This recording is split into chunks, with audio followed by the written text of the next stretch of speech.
سلام كما يتصنحوا تافتواتن كبراتن تخطاتل تدبي تي في نساء زدالنا لكم حاصرتن وانا زيناتات حزنا لكم قريبنا لنا كتكتاتوا لنا عدمنايو بكندي ارسنت بتاعتهم فليمنا لنا نهፃና ኦድ ተኽላይ ጨውየም ዝቀተሉ ሰባት መምሃር ፍርዲ ተዋሂብዎም አወረዳና አዴር ብለልሳን 3 ሚሊዮን ብር ወጻይ በኃይል ፀሐይ ሰራህ ፕሮጀክት መስተማይ ህንጸቱ ተዛዚሞም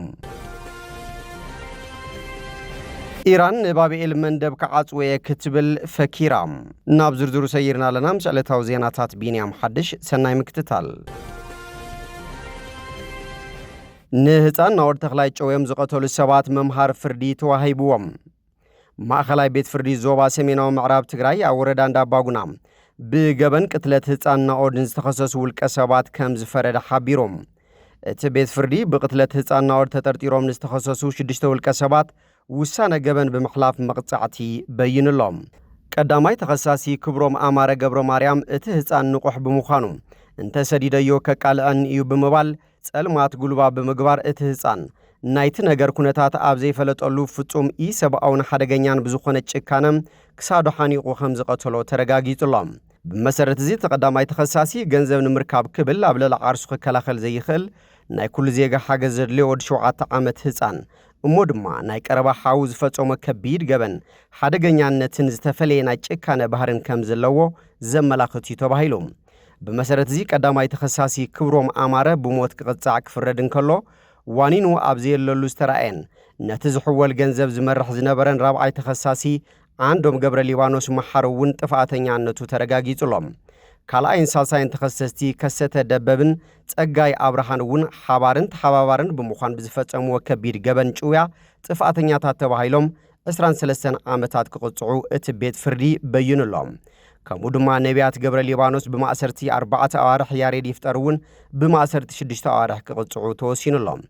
ነቲ ህፃን ቀቲሎም ቢወት ከም ዘሎ በመምሳል ካወላዲት ህፃን ናኦድ ዮርዳኖስ ጋየም ዝተቀበልዎ 600,000 ብር ናዋኖ ክምለስ እቲ ቤት ፍርዲ ከም ዝወሰነ ድማ ሓላፊ ምጽራይ ገበነት ዞባ ኮማንደር ገብረስላሴ አማረ ሓቢሮም ህፃን ናኦድ ተኽላይ 25 ሐምለ 2017 ዓ.ም ተጨውዩ ከም ዝተቀተለ ዝከሪም አሞዳተ ሐምለ 2025 ንህዝብ እንደባጉና ዘሰንበደ ሓደ ዝሕዝን ክስተት ውን ተፈጺሙ ነይሩ ወድ 7 ዓመት ቆልዓ ጨውየም ንወላዲቱ ገንዘብ ሓቲቶም እቲ ገንዘብ ምስተቀበሉ ድማ ንውሉዳ ቀቲሎም አቢንቶ ደርቤም ኸይዶም ጓል 32 ዓመት ዮርዳኖስ ጋይም አደ ክልተ ቆልኦት ኮይና ቦኽራ ጓል 17 ዓመት ክትከውን እንከላ እቲ ኻልአይ ድማ አብኢድ ጨካናት ጨወይ ተኣትዩ ብአስካሕካሒ ኩነታት ተቀቲሉ አስከሬኑ በሐለውቲ ኸፍቲዩ ተረኺቦም ዮርዳኖስ አብ ኤርትራ ከም ዝተወለደትን ኤርትራዋ በአምሳ ዓረፈም አዲያ ትግራዊት ስለዝኾነ ድሕሪ ኩናት ኢትዮ ኤርትራ ናብ እንደባጉና መጽያ ከም ዛዓቤት ኣብቲ ምስ ቢቢሲ ትግርኛ ዘካየደቶ ቃለ መሕተት ገሊጻ ነይራ ደቃ ክተዕብን ዝሓመመት ወላዲታ ክትኣለን ኢላ ናብ ደቡብ ሱዳን ዝተሰደደት ድማ ቅድሚ 10 ዓመት እዩ ነይሩ እንተኾነ ድሕሪ ናይ 4 ዓመታት ስደት ናብ እንደባጉና ተመሊሳ ክትነብር ጀሚራ ነይራ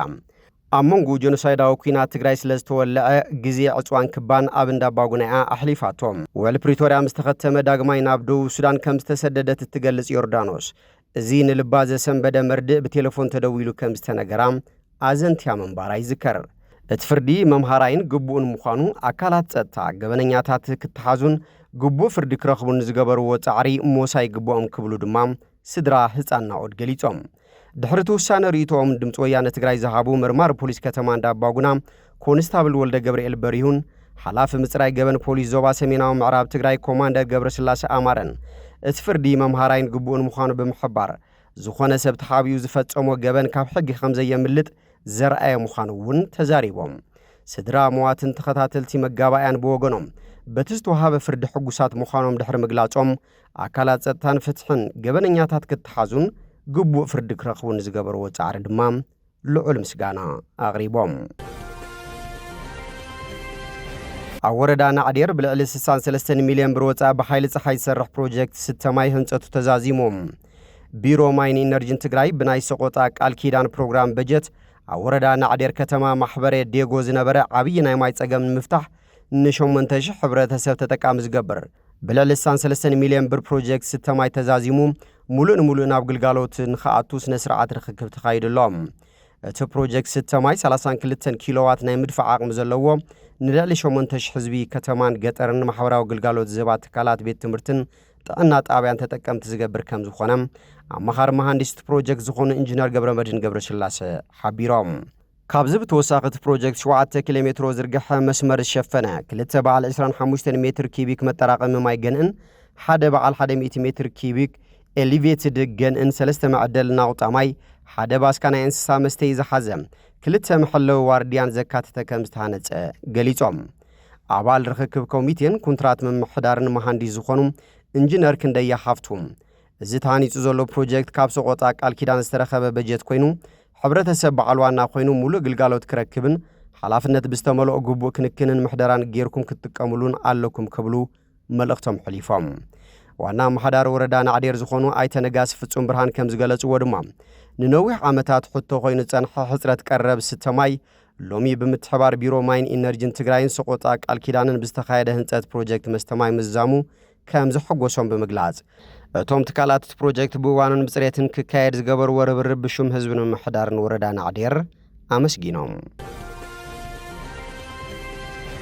ኢራን ንባብኤል መንደብ ከዓጽወየ ክትብል ፈኪራ ባብኤል 36 ኪሎ ሜትሮ ጎኒ ዘለዎ ንቀይሕ ባሕሪ ምስ ወሽመጥ ኤደን ዘራኽብ መጻወቦ እዩ። ኢራን ነቲ መራኽብ ብቀይሕ ባሕሪ ቢለን ካብን ናብን ህንዳዊ ውቅያኖስን ማእኸላይ ባሕርን ዘሓልፋሉ ኣገዳሲ መስመር ባብኤል መንደብ ከዓጽወየ ኢላ ብምፍርራሓ ዓብዪ ሻቕሎት ፈጢሩሎም። ባብኤል መንደብ ብምብራቕ ምስ የመን ብምዕራብ ምስ ጅቡትን ኤርትራን ዝዳወብ ኣገዳሲ መተሓላለፊ መራኽብ እዮም።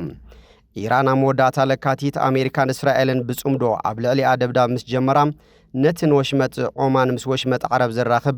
መጻወቦ ሕርሙዝ ብምዕጻው ቅልውላው ቀረብ ነዳድን ካልኦት ሃለቕቲ ነገራትን ኣኸቲላ ትርከብ። ሕጂ ድማ ንባብኤል መንደብ እውን ክትዓጽዎ ከም እትኽእል ተፈራርሐላ። ኢራን ኣሜሪካ ናብ ኢራን ኣጋር ወታደራት እንተዋፊራ ካልእ ግንባር ክትከፍት ምዃና እውን ተፈራርሐላ።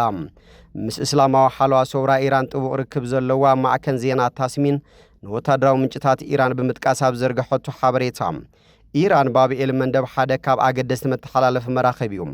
ኢራን ድማ ኣብ ልዕሊ እዚ መጻወቦ ስግኣትን ምፍጣር ድሌትን ዓቕምን ኣለዋ ምባላ እታ ማዕከን ዜና ገሊጻ። ኣሜሪካ ነታ ቀንዲ መደበር ነዳዲ ኢራን ዝኾነት ደሴት ካርግን ተጥቂዓ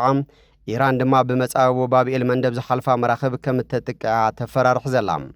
ፕሬዚዳንት ዶናልድ ትራምፕ ቅድሚ ሒደት መዓልትታት ንደሴት ካርግ ክቆጻጸራ ከም ዝደሊ ብወግዕ ሓቢሩ ነይሩ።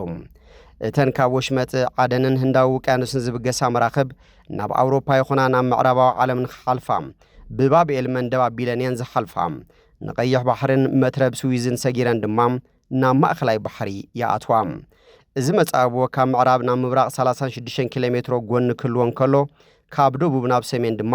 115 ኪሎ ሜትር ንውሓት ኣለዎ። ንቀይሕ ባሕርን ንማእኸላይ ባሕርን ዘራኽብ መትረብ ስዊዝ ኣብ 1869 ምስ ተኳዓተ እዩ ኣገዳስነት ባብኤል መንደብ ዓዚዙ። መትረብ ስዊዝ ኣብ መንጎ ኣውሮፓን ኤዥያን ዝሓፀረ መስመር መራኸብ ንክህሉ ዝኽኣለ ሰብ ስርሖ መትረብ እዮም።